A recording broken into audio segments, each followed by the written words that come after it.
আল্লাহ বলে 3 ধরনের ব্যক্তিকে সাহায্য করা আমি আল্লাহর উপর ওয়াজিব। কয় শ্রেণীর?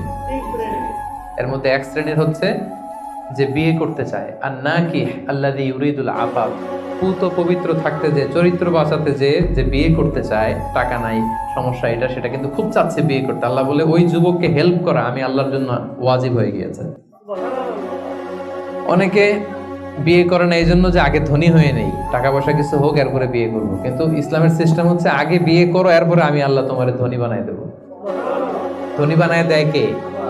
তো আপনি আল্লাহর সিস্টেমে চলবেন না আপনার সিস্টেমে? ধনী হওয়ার সিস্টেমই তো হচ্ছে আগে বিয়ে করতে হবে। সব সফল লোকেরা, ধনী লোকেরা দেখবেন যে আগে আগে বিয়ে করে ফেলছে। এজন্য আমরা যেন বিয়ে করে হালাল পন্থায় আল্লাহর দেয় যৌবনকে উপভোগ করি। হারামের সাথে যেন আমরা কখনো কোনোভাবে আপোষ না করি, সম্পর্ক না করি।